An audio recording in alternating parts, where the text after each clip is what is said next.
بظهر الغيب لأخيه مستجابا. لا درێژەی هاوکاریەکانی لە مانگی پیرۆزی ڕەمەزاندا دەستگای خێرخوازی بەخشین بڕی 37 ملیۆن و 500 هەزار دیناری بەسەر 150 کەس لە نەخۆشانی درێژخایەنی شێرپەنجە و شۆردنەوەی گورچیلە دابەش کرد. بەرپرسی ئۆفیسی هەولێری دەستگاکە لەم مانگە ئەوە حوتم پرۆژەیە تەنها لە سنووری هەولێر بەڕێوە دەچێت. پرۆژەی ئەمڕۆمان پێکاتوە لە 150 خێزانی نەخۆشی شێرپەنجە و هەروە بێباوکان ئەو بێباوکانێکە لە دەستگای بەخشین موچیان نیە وهروە کۆمەڵە خەڵکێکی هەژار و کەم دەرامەتمان ئەمڕۆبان کردووە دیارە بە بڕی 37 ملیۆن و 500 هەزار دینار بۆ هەر خێزانێک 250 هەزار دینار بەسەریاندا دابەش دەکەین. بۆی من لێرە بەڕاستی دەمێت سوپاسی خێرخوازان بکەم کە هاوکاری و زەکات و سەدەقەکانیان دەگەێنن بە دەستگای خێرخوازی بەخشین بە متمانەیەکی زۆرەوە ئێمە دەبەخشین بە خەڵکێکی هەژار و نەدار کە بتوانین دڵی سەدان و هەزاران کرد ئینشاڵڵا خۆش بکەین.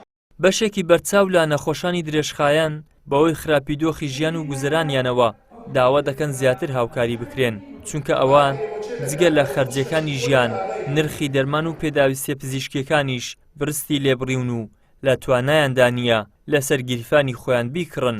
ئیشاڵڵا بەنا بەخوا شفا لەکن خوایە و هەروەها زۆر سوپاسی ڕێکخراوی بەخشین دەکەم خوای گەورە موفقیان کاتن لە دنیا و لە قیامەت خوای گەورە دەست بە ئەمریان بگری و خوای گەورە بەرەکەت بایە ختەماری ئەو خێرخوازەش و ئەو ستافی بەخشین خوای گەورە لێیان ڕازیبی و تەمەند درێژیان کە خوان و گەورە موفقی دنیا و قیامەت.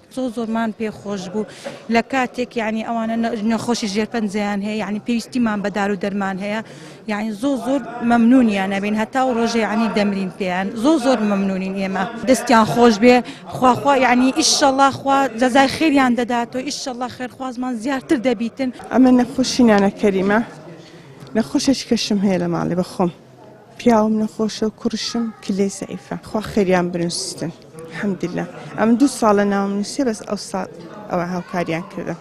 تەنیا لە مانگی پیرۆزی ڕەمەزاندا لە سنووری ئۆفیسی هەولێری دەستگای خێرخوازی بەخشین و لە 7 پرۆژەی جیادا و بە پاڵپشتی دەستگیرۆیان و خێرخوازان زیاتر لە 150 ملیۆن دینار بەسەر نەخۆشانی درێژخایەن و هەژار و کەم دەرامەتان و جگە لەوەش 1200 سەبەتە خۆراکی دابەش کردووە. ئیدریس محەممەد کەناڵی ئاسمانی پەیام هەولێر.